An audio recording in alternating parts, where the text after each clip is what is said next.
Welcome to our nation state dialogue series राष्ट्र संवाद श्रृंखला में आपका स्वागत है. 欢迎收看民族国家对话系列. I'm Dr. Geeta Kochar, moderator for today's discussion. Today it's our pleasure to have with us an astute scholar, Avtar Singh Bhasin ji, who is an inspiration to all of us. He retired from the Ministry of External Affairs in 1993 after 3 decades of service as head of the historical division. Since then, he has taken to academic research, and that is where he inspires all the youngsters. He was senior fellow at the Indian Council of Historical Research and an honorary fellow at the Institute of Contemporary Studies of the Nehru Memorial Museum and Library. He has produced several studies on China, India, and entire South Asia. His publications include India-Sri Lanka Relations and Sri Lanka's Ethnic Conflict in 5 volumes, India-Bangladesh Relations also in 5 volumes, India-Nepal and Nepal-China Relations in 5 volumes, India-China Relations in again 5 volumes, and India-Pakistan Relations in almost 10 volumes. He also published for the Ministry of External Affairs an annual series titled India's Foreign Relations from 2002 to 2013. His other works are, some called it Partition, some Freedom. Some other is India in Sri Lanka, Between Lion and the Tigers.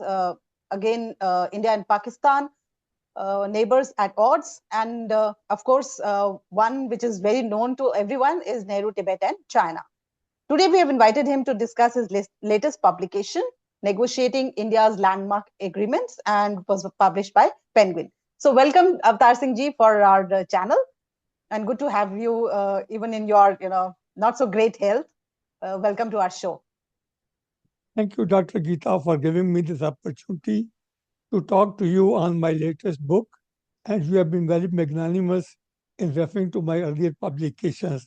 Well, they have laid the foundation for me to do some work which is now more or less accessible to everyone. Those were specialized publications. This is a general publication which everybody can benefit if and when they desire. Thank you once again for giving me this opportunity, and we hope to have a good dialogue. And let me tell all the who are watching this show that Avtar Singh ji has been very kind. He put all his books into academia.com, academia.edu. So anybody who is interested in his works, please go out there and you can read entire book and entire documents that he has collected. So let me begin by, briefly just introduce your present book and these agreements that you have talked about in this book. Well, the present book, when I was thinking of writing a book on diplomacy, so I found that the range is very wide and very broad, and it will be very difficult to do justice to it. So I said, let me select 2 episodes and give some idea of the years. So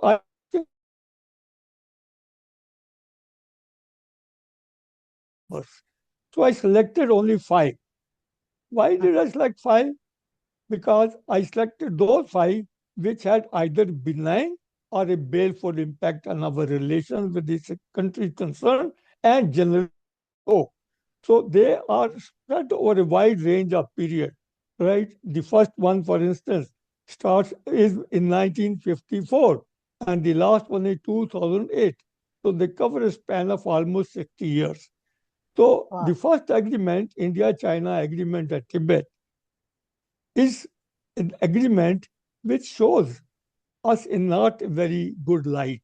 Somehow or other, our people were not prepared and they had not done a good sort of assessment of what China's intentions were, how far China is our friend, how far China is not our friend. This is failure to have this assessment done made us feel that China is our friend, which it was not. As you know, the agreement was called Panchil Agreement. And that colored our judgment also, that it is a Panchil Agreement, very good agreement, and all that. Then I moved on to Indo-Soviet Treaty, which was again a very landmark agreement. Now here it was a very strange thing that the Soviet Union, a superpower, and India at that time in 1971 was the third world country. Soviet Union had not in 1971, but in 1969 offered to sign a treaty with India, security treaty with India, pledging to jump into any war India may have with either Pakistan or China. Well, it's what a strange sort of offer from a superpower to third world country.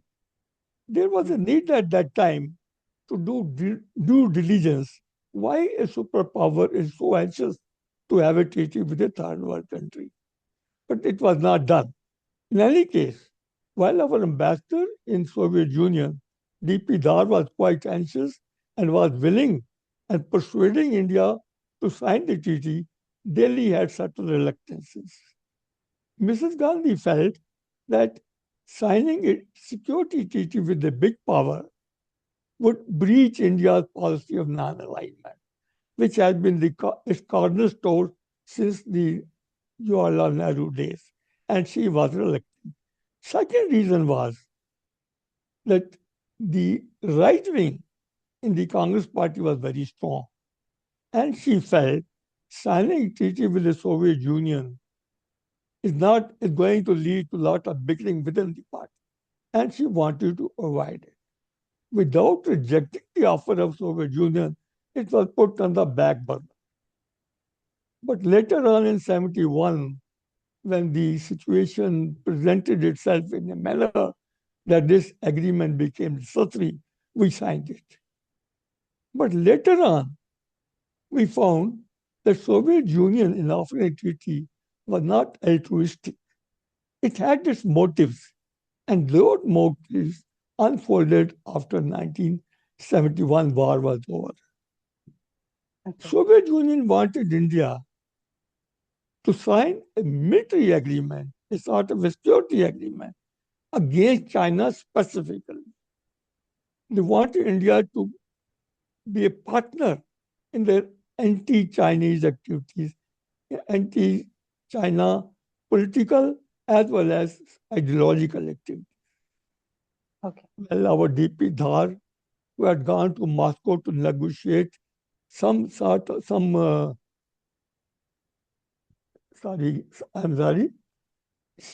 Dhar, who had gone to Moscow with a list of war losses and also for some reserve to procure from Soviet Union.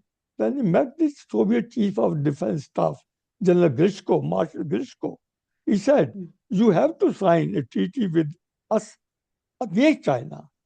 He said, you will need China against China, you will need us against China, and we will need you against China.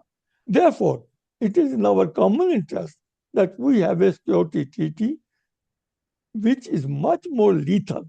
He so much so offered that I will put 50 ICBMs for your security on my territory against China if we sign the agreement.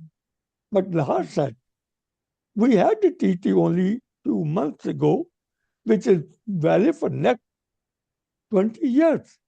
And there's no need for a fresh treaty.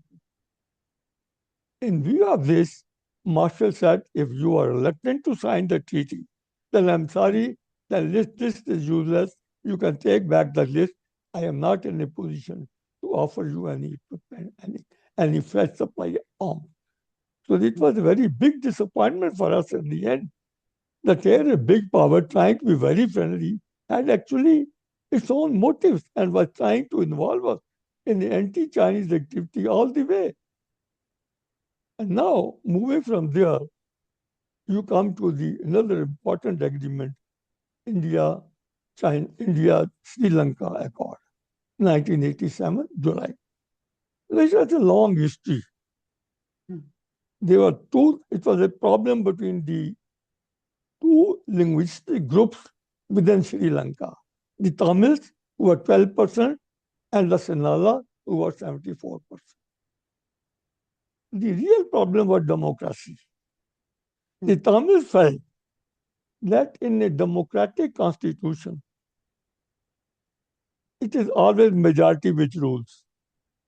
And they with 12% will never be able to come to power in the Sri Lankan politics. and they will always have to work under the Sinhala rule. They wanted two things. They first wanted that their language, which is only spoken by 12%, and that too the North and East provinces, should be made also national language along with the Sinhala language. And second, the two northern provinces, East and North, which were inhabited by the Tamils, should be merged together to create a Tamil homeland. It was a concept which was against the nation state, and naturally the Sri Lankan government would not accept. Now, this was the basic problem, which led to the problem between the two right from the 1948 onward. Initially, the problem was peacefully handled, but gradually the youth among the Tamils, they formed themselves into militant organizations. And then they adopted terrorist methods to secure their interests, to fight against the 74% Sinhalas. The most important outfit which emerged strong and strongest was the LTT, Liberation Tigers, the Tamil Elam, led by Prabhakaran. Yes. The Prabhakaran's minimum requirement was Elam, independence. He would not settle for anything else. India's involvement started in 1980. For no reason, I would say. Mrs. Gandhi, after return to power in 1980, started promoting training camps for the Tamils in India, and along them the use of Indian territory to mount attacks on Sri Lanka. From here, it led to greater and greater involvement.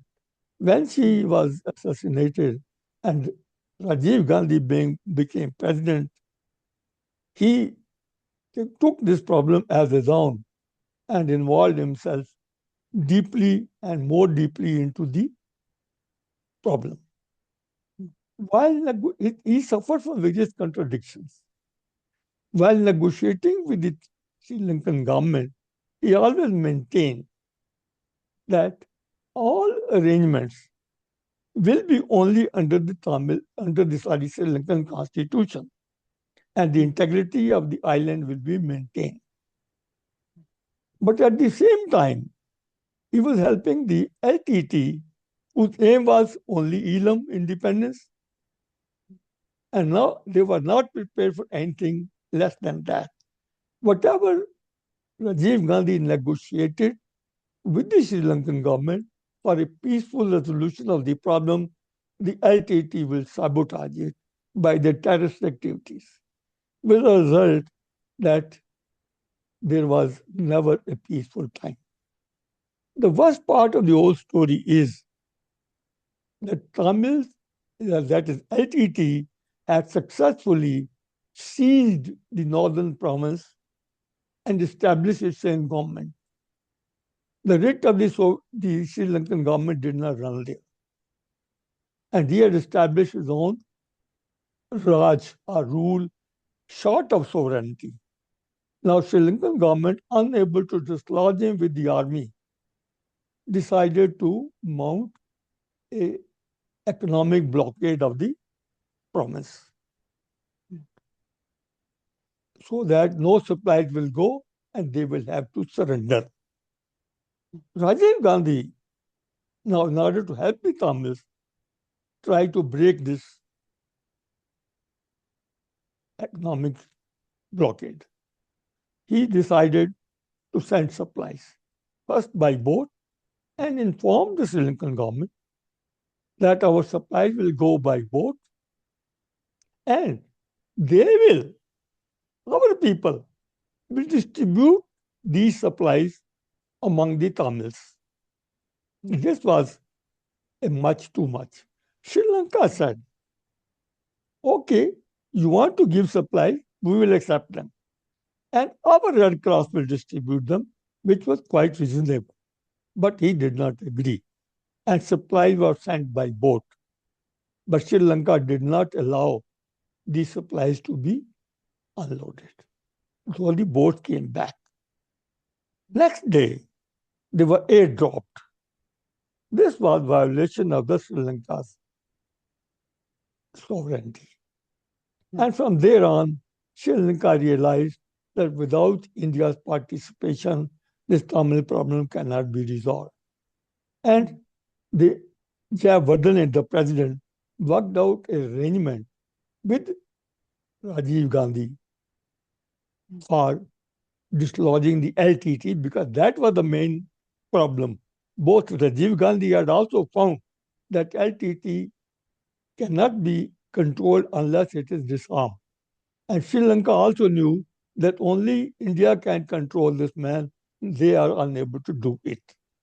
So Rajiv Gandhi entered into an agreement with the Sri Lankan government to disarm the LTT. There were other things also, but this was the main thing. When this agreement was negotiated in a hush-hush manner, nobody knew. Even the Tamils, the moderate Tamils, were shown this agreement one day before it was signed. And when they asked for a copy, they were not given a copy. Bhakan was not told of these, but he was brought to Delhi, giving some understanding. And when he came here, he said he had been tricked into coming to Delhi. And he would not surrender his arms. He would not surrender himself. He went back telling India, yes, okay, I'll accept this. But when he went back, he denied everything. And then started the struggle. Now, India also agreed simultaneously, we signed the agreement that an Indian peacekeeping force will be inducted in Sri Lanka, which will help in disarming the LTT. This was a contradiction. At the one hand, you were helping the LTT, and the other hand, you were helping the Sri Lankan government to dislodge the LTT. So these contradictions led to various complications, with the result at the end, India's face was besmirched, and India came out of Sri Lanka not with its honor intact, but rather in a very poor shape. It's a long story which cannot be told in a few words. But last but not least was the India-US civil nuclear. It was the bright spot among all the 5 agreements. It gave India something which it was denied right from 1974. In 1974, as you know, we had conducted a peaceful nuclear explosion. And America was so upset that they put us under various tensions, that no, India will not be given any nuclear technology, even for peaceful purposes. No dual-use technologies items will be given. And similarly, since India had not signed the Non-Proliferation Treaty, NPT, so other nuclear-armed nuclear states, France, Soviet Union, England, and China, they were also debarred from doing any nuclear trade with India. So India became a pariah state, which could not access any nuclear technology, not only for its weapon purposes, but even for economic development. And the nuclear technology, certain parts of it, and dual-use technologies have become very important for economic development. And they were all denied to India. However, in 1998, as you know, we had exploded a nuclear device and declared ourselves a nuclear state. As it was said at that time, India is a nuclear state without anybody giving us a nuclear status. America found that, of course, immediately further restrictions were placed, but gradually it realized that India is a power which cannot be denied nuclear technology. 2 things happened simultaneously. One, the most important one, was that China, which United States helped to become a big power, was found developing into a rival power. Mm. America felt that in due course, China is becoming a rival power and will challenge its superpower status. Its economic policies were also found against the Americans' interest. Secondly, the new National Security Advisor, Dr. Rice, she also realized that between India and Pakistan, there was too much of terrorism, and terrorism was mostly originated from Pakistan. And she wanted to de-link India from China, which was the American policy. But in its first term, President Bush remained committed to Pakistan. He so much so that he had declared Pakistan a non-NATO major ally, which was very much resented by India. Not only, but you see, America had its own compulsion. After 9/11, it had entered Afghanistan. And to sustain its campaigns in Afghanistan, it needed Pakistan. So Pakistan had become important. But as the problem in Afghanistan came down gradually, and also Dr. Rice was able to persuade President Bush that in the long term, it is India which should be our ally. It's India which will give us the leverage, not Pakistan. So he was convinced also that it is what she was saying was right. And he changed his policy, and so much so that he became votary of giving India the nuclear energy, nuclear technology, everything. But there were certain conditions which had to be met. There were certain procedures which had to be adopted. There were certain laws which had to be amended. Because over the years, America has made all these laws to prevent India accessing nuclear technology. So all those things had to be withdrawn before India could do that. And that took about 2 to 3 years time span over which all these formalities were completed. And finally, in 2008, this agreement was signed. And it helped India a great deal, not only in accessing nuclear technology. Generally, people say that it has not worked well because there was no nuclear reactors were bought. It is not the nuclear reactors which were important. Though at that time, it was said, yes, we will get nuclear reactors and we will have this clean energy. And we were short of energy.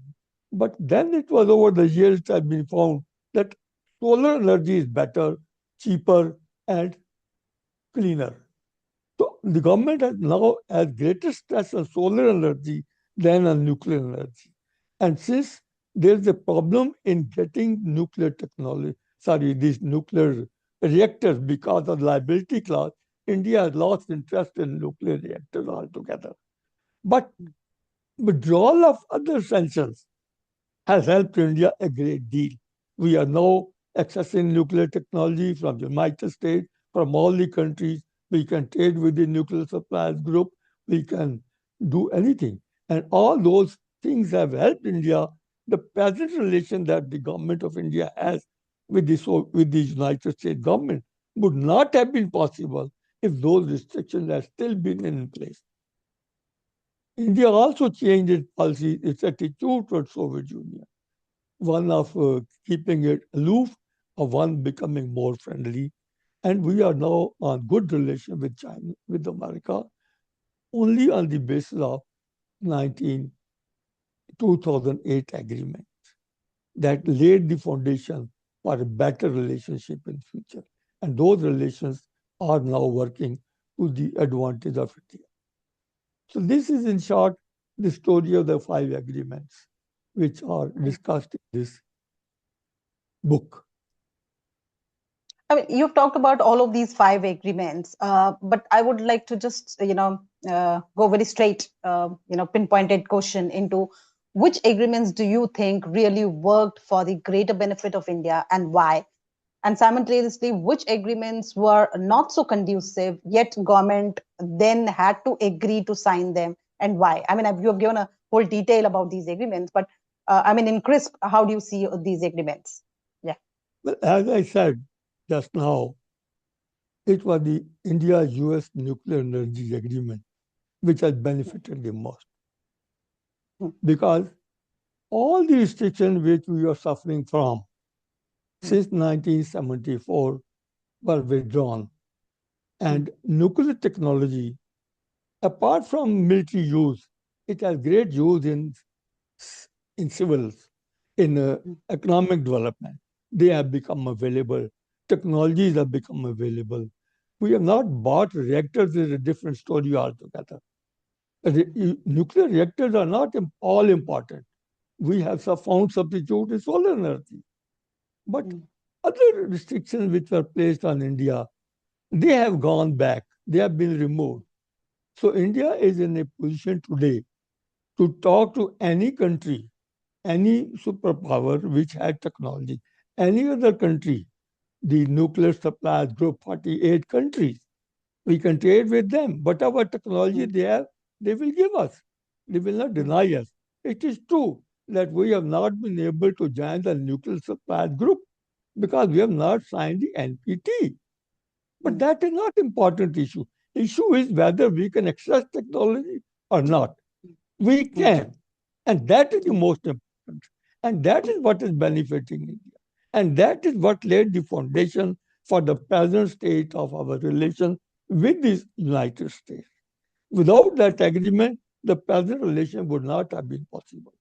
So this is indeed the game-changing agreement. Now, as far as the other part is concerned, the reverse of it, all the earlier four agreements, Soviet Union agreement did help for a short purpose. When the war took place with Pakistan and China was kept aloof, China was kept out of it, out of Soviet threat. But for that, Soviet Union had its own purpose of entangling India in its anti-China war, anti-China sort of crusade, which we were reluctant. Despite the fact that we had problems with China, we were not willing to become part of the Soviet sort of system to go against China all out because we are neighbors.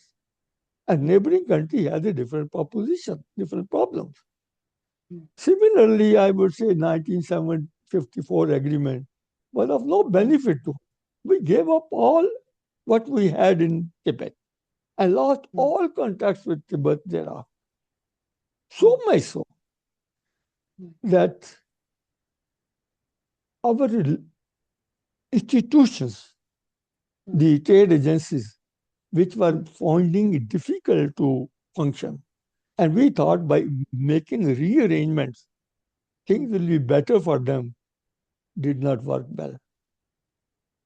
In fact, more restrictions were placed on the operation of Indian agencies, trade agencies. And our trade agencies were not able to operate at all after the agreement was signed. And finally, they had to be shut.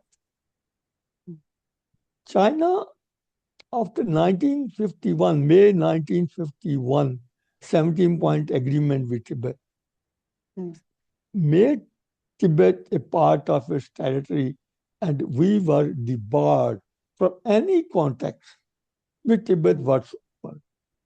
The Chinese had set up a sort of foreign office in Lhasa. And any job which we had to do with any Tibetan government, local government, had to be done through the Chinese sources. And we were debarred from contacting any Tibetan official after this agreement was signed. So we lost everything. We did not care to at least settle our border problem. Our borders were not demarcated at that time, either the east or the west. At least we could have settled our border problem. We decided not to discuss the borders at all, for whatever reason. so that the border question remained open.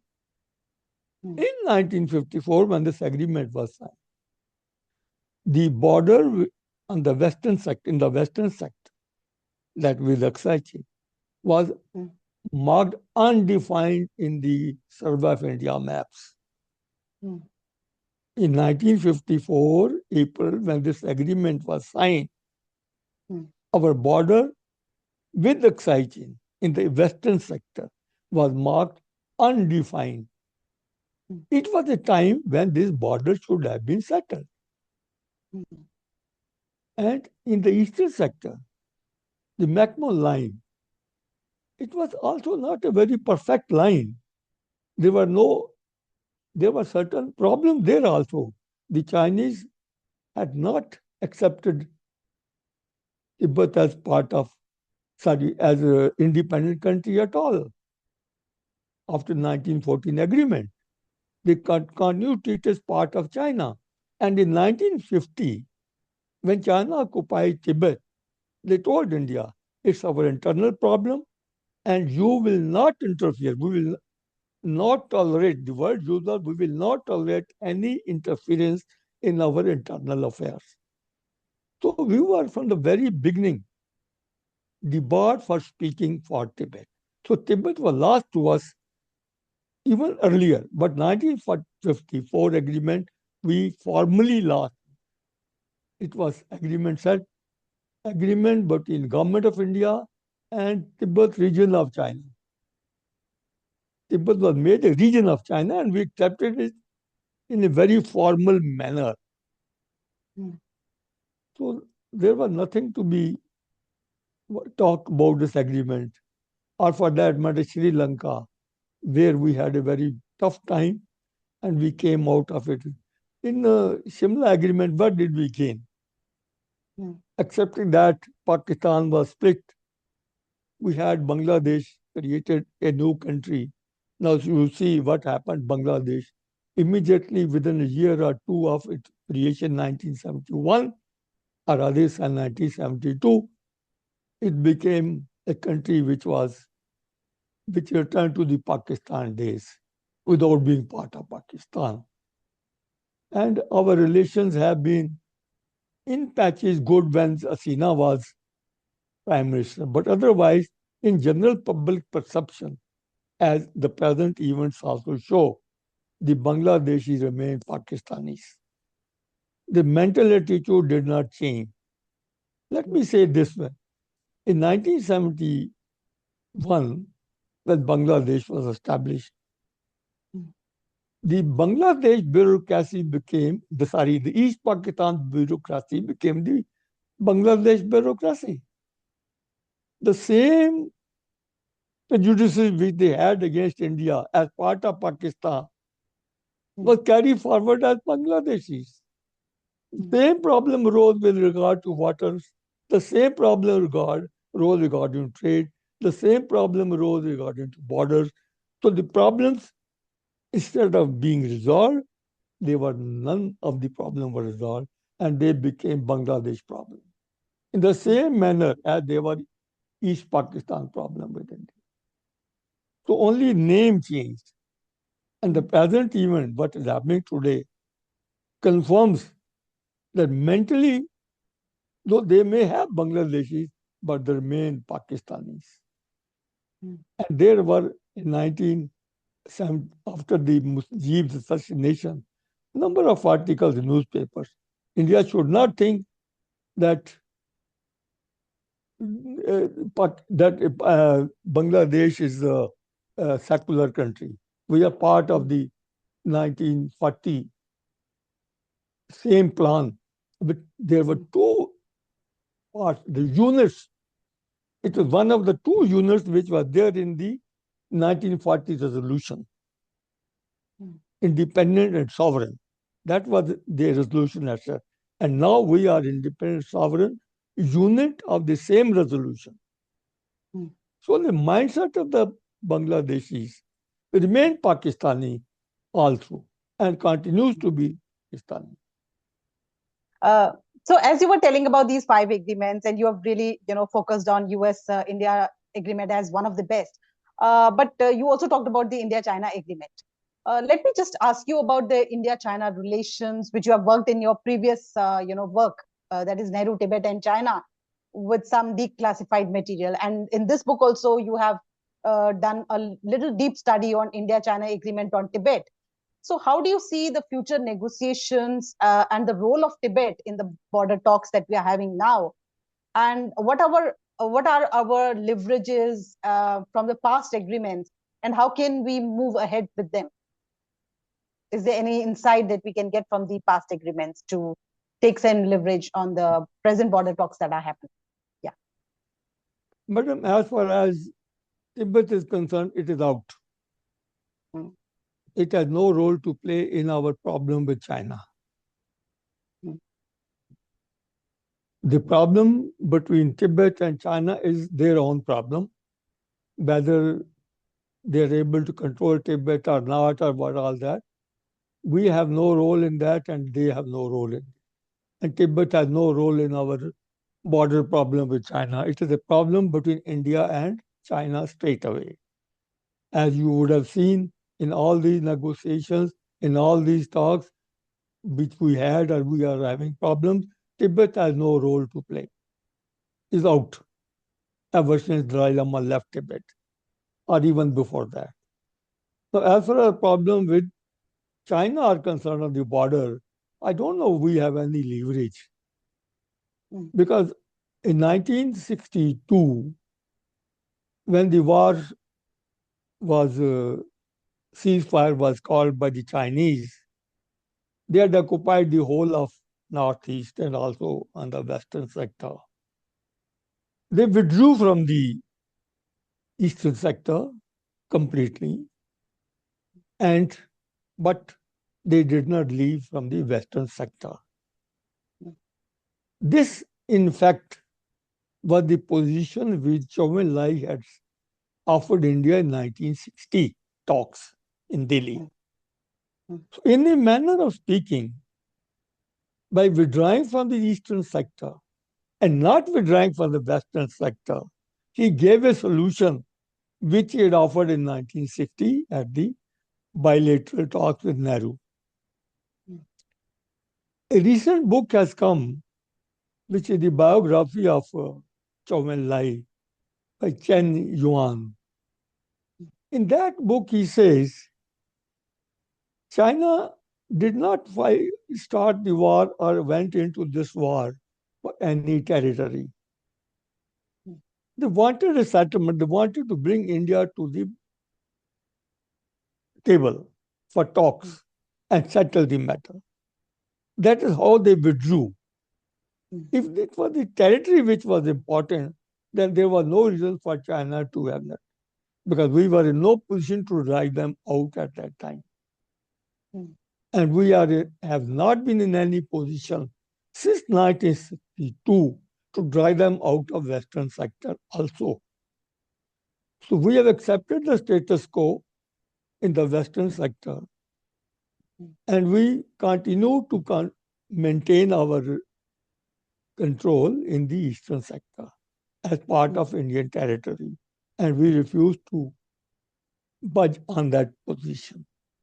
So over the years, in the last 60 years or so, the position has remained that Eastern sector, the status quo means India's control, and in the Western sector, status quo means China's control. China had occupied this area, and this was strategically important for them, because this area gave them easiest link to Tibet. That is what Zhou Enlai said at that time also.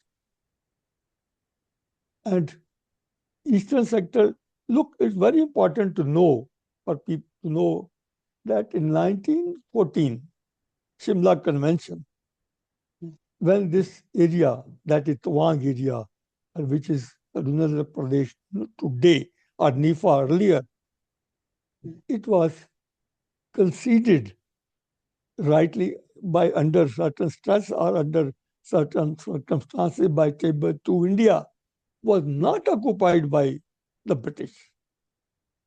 And in 1944, the British had conveyed to Tibet that they will change the McMahon line to put this area of Tuang back in Tibet. But it did not happen until the British left. So in 1947, when India became independent, this area Tuang, which we call Nifa, though part by map part of India, was an actual occupation of Tibet. And in 1948, in a note, we conveyed the government of India, independent government of India, conveyed to Lhasa that we will adjust this line in the eastern sector, in Tuang area in favor of Tibet. In Tuang area in favor of Tibet. We'll change this, adjust this. The word used, adjust. And after a few months, our political officer in Gangtok reminded New Delhi, having said that, why are we delaying doing it? But then other development took place. China occupied Tibet, and we were in a different situation altogether. And it was only April 1951, and I repeat, April 1951, that this area, which we called Nifa at that time, or Arunachal Pradesh now, was part of Tibet. We occupied it only in April 1951. Just before, a month before, the 17-point agreement between China and Tibet was signed.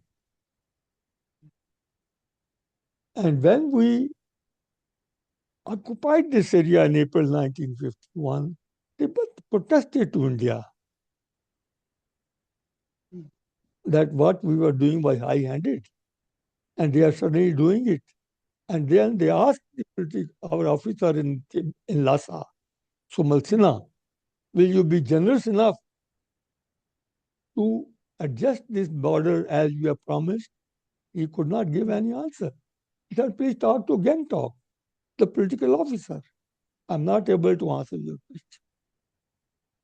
So there are certain flaws in our position also. Whether we hide them, we don't, they have become part of history now. But they are there.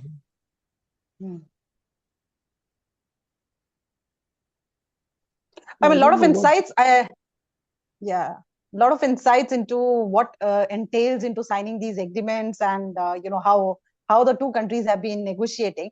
My last point to you, and I'll end out there, is, you talked a lot about India-US civil nuclear energy agreement, and indeed you gave us, that there was leverage to India, and its position also got better internationally. Just in terms of the present, context, as Trump is coming to power again, and we do see some hope in US-India relations going better. How do you see the larger picture or implications of those agreements in today's, India-US relations? Yeah. Those agreements do not relate to specific issues that may come up between the two countries. Specific issues will go on rising, coming up and down, And what is important is that those specific issues should be sorted out between the two countries. They are not the end and be all of it. Such questions always arise among nations as they go along the journey of relationship.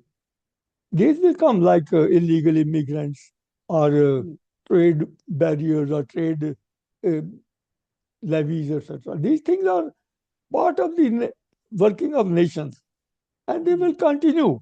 But larger issue of friendly relations, of technology access, and other areas where we were barred from accessing technology of various kinds, which was hindering our development, those are gone forever. They are not there anymore, and they are not unlikely to return back at all. That will be a separate issue if it happens. These smaller issues of day-to-day functioning of the governments, they will continue to develop, continue to come up, and continue to be sorted out among nations as and when according to their interests. And some compromise is always found. After all, both countries need each other. Both need good relations. America has its own compulsion. We had our own compulsion. And within those compulsions, adjustment is made. And that will continue to be adjusted. Okay, so on a very positive note that US and India are going to have good relations. It's going to be having a lot of technological exchanges. With this positive note, thank you, Avtar ji, for joining our channel. It was great listening to you, a lot of insights, and I'm sure many of my researchers and scholars who are going to watch this video would benefit greatly. I mean, they would want to read your book more than what they have, gained from this short discussion. I'm sure there are more insights in the book, and people would want to read. Please go and check on these books. It's available on Amazon and everywhere. So it was great pleasure. Thank you very much, and hope we continue our interactions, and hope very good health so that we can get many more books out of you. To our viewers, please hit the like icon and subscribe to our channel, and wait for many more interesting discussions and videos. Namaskar. Thank you very much, Geetika, for your very generous offer of having this interview. And I am glad that I am there. And I hope I have been able to enlighten your listeners, and they will benefit from the book more than what I have said, because book is much more relevant and detailed and give you really the insight into what happened, which I could not in a few minutes give it. Thank you once again. Sure. Thank you. Namaskar. Namaskar.